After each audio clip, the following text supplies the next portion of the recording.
సరే సరే ఆవిడ మాట్లాడండి. ఉన్న అవకాశాలు చట్టంలో ఉన్న అవకాశం సరే కంప్లీట్ అవనివ్వండి. కంప్లీట్ అవ్వక మీరు చెప్పండి. కంప్లీట్ అయ్యాక మీరు చెప్పండి. వర్మ గారు ఇదిగోండి సార్ వీడియో. సౌండ్ లేదు. చిన్నపరెడ్డి గారు ఇదిగోండి వీడియో. సౌండ్ లేదు.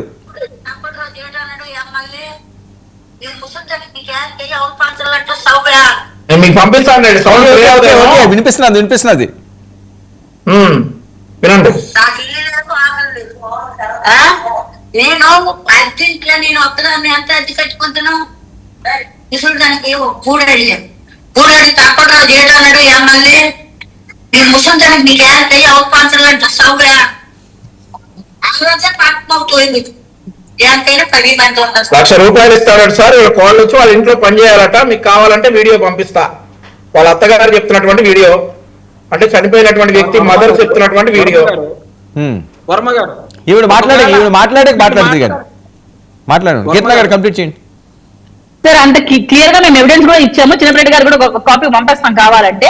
అంటే ఎంత నీచానికి అప్పలరాజు గారి మెంటాలిటీ దిగజారిపోతుందో అర్థం చేసుకోవాలి. ఒక ప్రాణం నిలువ పోయి ఆ భార్య రోడ్డున పడితే ఒక చిన్న బిడ్డ నాన్నకి అలవరిస్తున్న వీడియోలు బయట వస్తుంటే వీళ్ళకి మానవత్వం లేకుండా స్టిల్ నో ఇంకా పరివర్తన రాకుండా ₹1,00,000 ఇస్తాం మీ కోడలు మా ఇంటికి పనికి పంపు అంటున్నారంటే వీళ్ళు సభ్య సమాజం సిగ్గుపడే మనుషులా లేకుంటే వీళ్ళేమైనా మెసేజ్ ఇచ్చే మనుషులా? ఇటువంటి వాళ్ళు క్షమించాలన్నా వీళ్ళ గురించి మనం మాట్లాడాలన్నా? అండ్ అలాగే సీతారాం గారి గురించి మాట్లాడడానికి వీళ్ళు ఎందుకు వస్తున్నారో నాకు అర్థం కావట్లేదు. ఒక మనిషి తప్పు చేయనప్పుడు ఎందుకైనా అభ్యర్థంలోకి వెళ్తున్నాడు? చట్టంలో లొసుగులు ఉపయోగించుకుంటామంటే నువ్వు తప్పు చేస్తే కదా లొసుగులు ఉపయోగించుకోవాలి. నువ్వు తప్పు చేయకుండా వచ్చి ఫైట్ చేయి. నేను ఫేక్ డాక్యుమెంట్ క్లియర్ చేయలేదని చెప్పు. ఒక డెత్ సర్టిఫికేట్ క్లియర్ చేయలేదని చెప్పు. మీరు చట్టం ఒక్క నిమిషం అండి. చిన్నపరెడ్డి గారు టైం వేస్ట్ చేయొద్దు. మీరు మాట్లాడుతున్నప్పుడు ఆవిడ మాట్లాడలేదు కదా, మీరు రాసుకొని మీకు నేను సమయం ఇస్తాను. టైం వేస్ట్ ఎందుకు? అండ్ అనలిస్ట్ గారు కూడా ఎగ్జాంపుల్స్ కి చాలా మంది పొలిటీషియన్స్ పేరు చెప్పారు. అలాగే జగన్మోహన్ రెడ్డి గారి పేరు కూడా చెప్పింటే మేము సాటిస్ఫై ఉంటాం. ఆయన అనలిస్ట్ గా కూడా గొప్పగా ఉంటుంది. ఎందుకంటే జగన్మోహన్ రెడ్డి గారు తప్పించుకో. జగన్మోహన్ రెడ్డి గారు వెళ్ళలేదు కదా, బీజేపీలో చేరలేదు కదమ్మా. జగన్మోహన్ రెడ్డి గారు బీజేపీలో చేరలేదు కదా. వాషింగ్ మిషన్ లాగా ప్యూరిఫై అయ్యి వస్తారు కదా. జగన్మోహన్ రెడ్డి గారు అలాగే పైకి వస్తున్నారు కదా. జగన్మోహన్ రెడ్డి గారు బీజేపీలో చేరలేదు. నేను చెప్పిన పేర్లు బీజేపీలో చేరిన వాళ్ళవి సార్. బీజేపీలో చేరిన వాళ్ళే కాదు కదా. మీలాగా వాషింగ్ మిషన్ లోకి వెళ్ళి ప్యూరిఫై అయిన ప్రతి పొలిటీషియన్ ఎవరైతే బయట తిరుగుతున్నారో అలాగే మీరు ప్రస్తావించి చెప్పాలి. దాంట్లో ఏపీ సబ్జెక్ట్ కదా. జగన్మోహన్ రెడ్డి గారు ఆయన వెళ్ళలేదు కదమ్మా బీజేపీలోకి. ఎట్లా చెప్తాం? కోడి చెరువు ఏ వాషింగ్ మిషన్ లో పోవాలో మరి ఆ కోడి చెరువు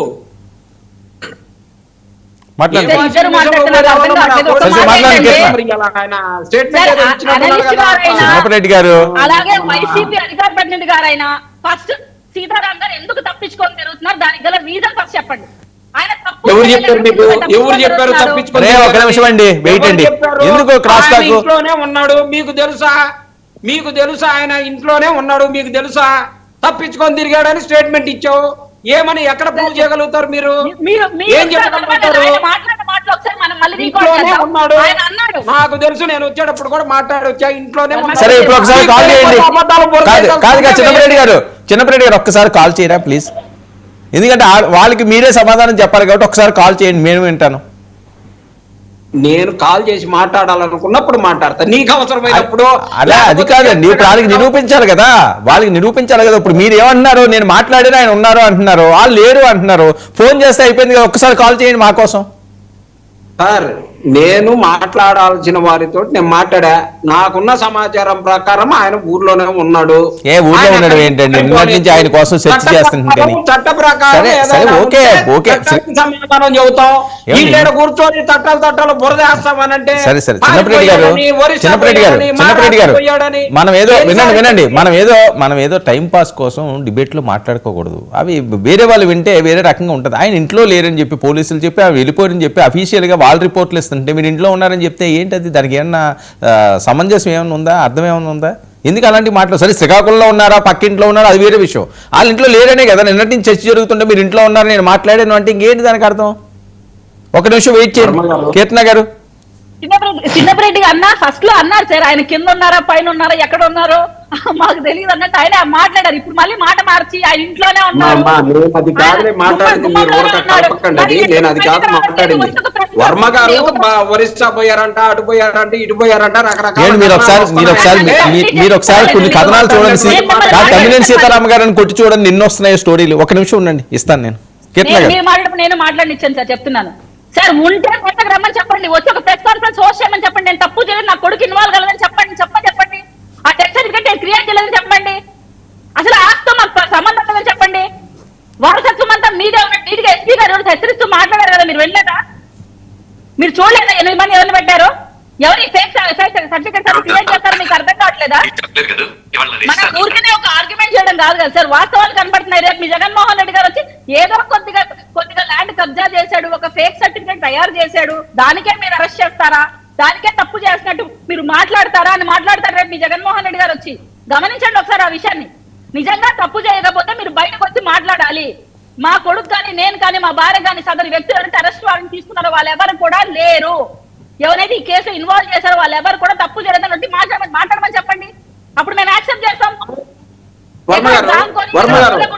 సరే వర్మ గారు ఒక్క మాట చెప్పండి. ఇప్పుడు ఆంధ్రప్రదేశ్ లో వివస్త్రణ చేసి, గుంటూరు జిల్లాలో వివస్త్రణ చేసి చేసినటువంటి దానిలో పవన్ కళ్యాణ్ గారు ఎందుకని బయటకు వచ్చేంత వరకు మాట్లాడలేదు చెప్పమనండి సార్. ఎందుకు మాట్లాడలేదు? రోజు మీటింగ్లు పెడుతున్నారు, రోజు వరుసపడి మీటింగ్లు పెడుతున్నారు. ఈ రాష్ట్రంలో మహిళకి ఏదైనా అన్యాయం జరిగితే పవన్ కళ్యాణ్ నేను ముందుంటానన్నాడు. అరే బట్టలు వడదీసి నడి రోడ్లో 100 మంది మీద 10 నిమిషాలు చెప్పు వేసినా సరే, షో చూసినా సరే ఇంతవరకు పవన్ కళ్యాణ్ గారు ఒక స్టేట్మెంట్ ఇలా. నిజంగానే పవన్ కళ్యాణ్ గారికి బాగలేదనుకుందాం, మరి పార్టీ మీటింగులు పెట్టుకుంటున్నాడు కదా, ఎందుకని మాట్లాడరు? అంటే ఈ మహిళలన్నా ఎలాంటి గౌరవం లేదు ఈ జనసేన వాళ్ళకి. ఈ జనసేన వాళ్ళు మాట్లాడమంటే మాత్రం మాట్లాడమనండి పవన్ కళ్యాణ్ గారు చేస్తున్నారు. చిన్నప్పరెడ్డి గారు నేనేం మాట్లాడుతున్నా, మీరేం మాట్లాడుతున్నారు? మీరు వీలైతే కాల్ కలపండి, లేదా ఆయన అజ్ఞాతంలో యాక్సెప్ట్ చేయండి. ఆయన తప్పు చేయకపోతే ఎందుకు బయట రావట్లేదు అన్న క్వశ్చన్ ఆన్సర్ చేయండి. 30,000 మంది ఇన్సిడెంట్ లో ప్రభుత్వం స్పందించింది, హోమ్ మినిస్టర్ స్పందించింది, సదరు ఎమ్మెల్యే పార్టీ గారు మాట్లాడారు, మహిళా కమిషన్ వచ్చి మాట్లాడింది. 40 రోజులకు స్పందిస్తారు, బట్టలు వడదీసి వీళ్ళని మహిళని అవమానిస్తేనేమో 3 రోజులకు కేసు పెడతారా? ఎమ్మెల్యే చెప్తే కేసు పెట్టేటటువంటి పరిస్థితి. చిన్నప్రెడ్డి గారు ఒక్క విషయం. చిన్నప్రెడ్డి గారు వినండి.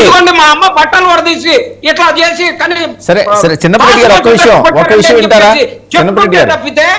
కేసు కూడా పెట్టినటువంటి చేసిందంట, వాళ్ళందరూ కూడా కేసు పెట్టిందంట.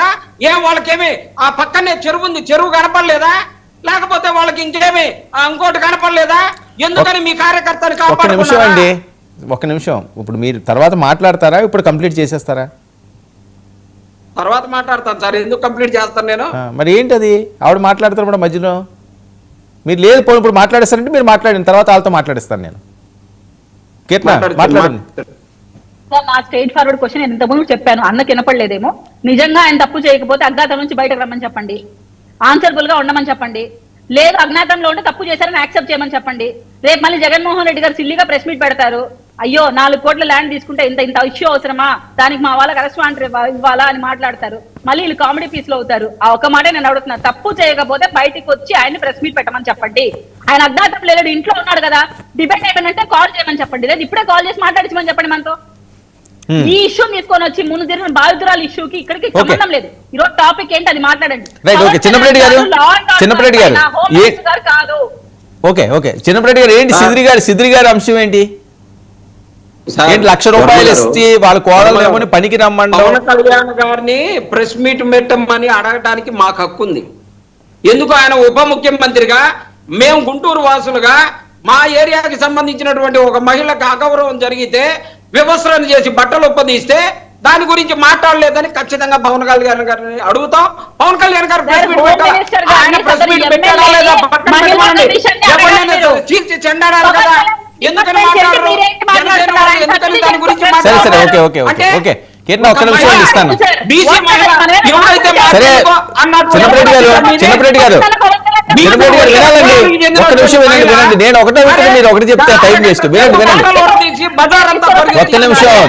చిన్నప్రెడ్డి గారు వినాలి.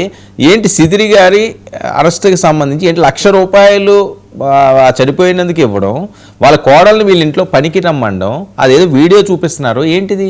సార్ వర్మ గారు ఒక మాట చెప్తాను సార్. నిజంగా ఏదైనా జరిగితే 1 లక్ష రూపాయలు ఇస్తానని ఉంటే ఒకవేళ ఎవరైనా ఆ సందర్భాన్ని అంటే అన్నారు అనుకోండి, కానీ ఆ 1 లక్ష రూపాయలు ఇచ్చినందుకు మీరు